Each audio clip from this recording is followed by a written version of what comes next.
Is the US at risk for another housing crash? Welcome back to our channel, and I hope you're all doing well. In this video, I'm going to talk about the craziness that's taken over the US housing market. I'm going to talk about where this crazy market is potentially headed, and what you need to know if you're looking to buy or sell. Whether you're new to the channel or you've seen my content before, do me this one favor. Hit that like and subscribe button so you don't miss out on future real estate videos like this.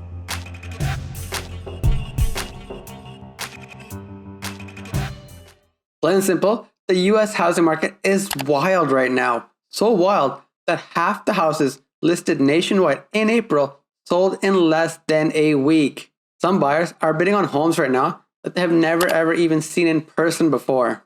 No matter what stat you look at, you'll see all-time records being set across the board. House prices, record high. Inventory levels, record lows.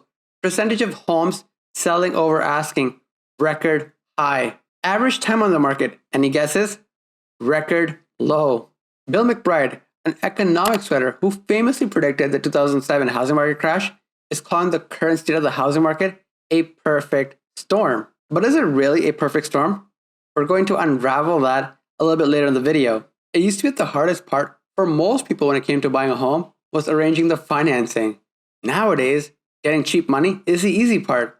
Today's market is all about that buyer who has the most cash, who can close the fastest, wins. So what exactly is going on here? In short, what we're seeing with the US housing market is no different than what's happening in places like Australia, New Zealand, Canada, just to name a few. They're all facing a booming housing market for similar reasons: supply and demand. Millennials now are the largest generation in American history and are now storming into the housing market. But more than that, it's about interest rates. Interest rates are what ultimately determine how expensive your mortgage is going to be. It seems like everyone is trying to take advantage of these historically low rates. If you were on the fence before about buying a home, these rock bottom rates have pushed you to buy.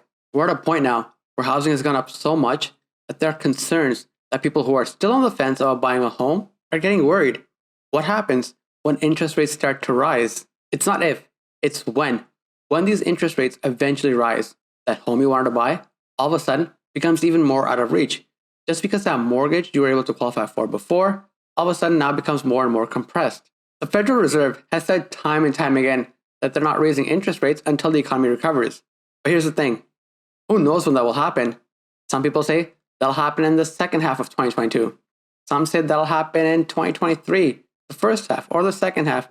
No one knows for sure because it all depends on how fast and quickly the economy recovers. While these interest rates are still low today, people want to take advantage of them, whether they're trying to take out a brand new mortgage or refinance an existing mortgage. If inflation hits harder than anyone is predicting, it's going to lead to much higher interest rates. So that's one side of the equation, the demand side, where the buyers are at. The other side of the equation is the supply side, the sellers. Problem is, a lot of people don't want to sell this type of market, leading to a very, very tight supply. Whether you have one property as your primary residence or you're an investor with multiple properties, there are just very, very few sellers. This has created a shadow inventory where millions of homes never even hit the market because it just makes more financial sense for owners to hold on to those properties rather than sell, as long as prices continue to outpace carrying costs, and which in most market cases, they still do. So you have this growing pool of buyers who are either motivated by FOMO because if they don't act now, they'll miss out forever, and those that are motivated to lock in those cheap interest rates for the next 30 years. So this is where we are today, where you have extremely high demand and very low supply.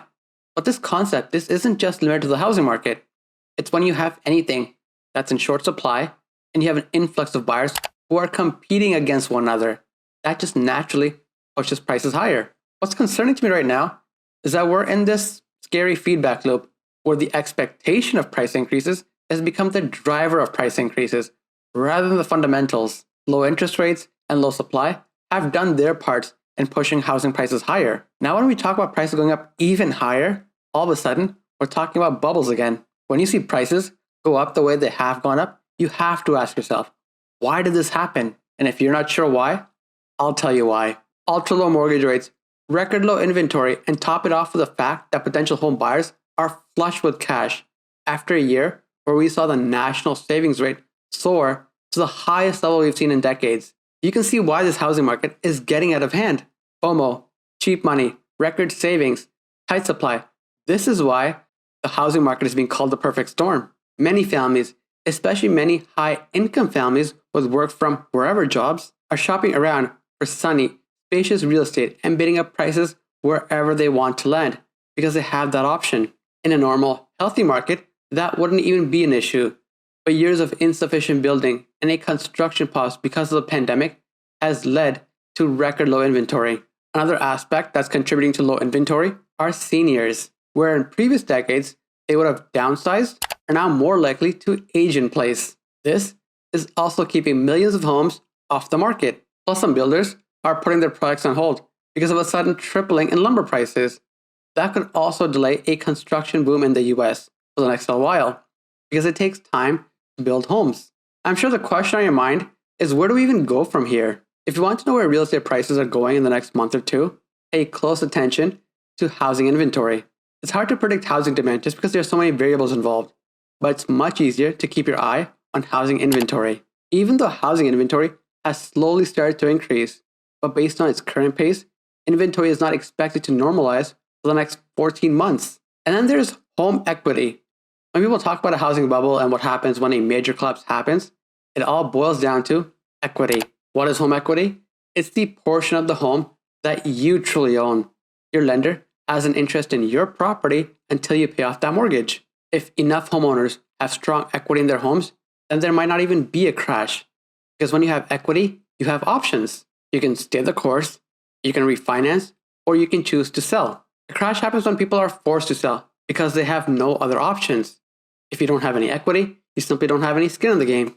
If you find yourself consistently getting outbid at every turn, even though you spent countless hours on Zillow, Redfin, or another platform doing all the right things, but you still keep losing out, that's tough.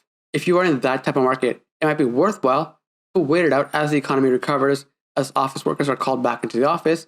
We may see things normalize, because the last thing you want is to end up in a situation where you're outbidding out of emotion and end up with a house you definitely cannot afford. That is going to put a strain on more than just your budget.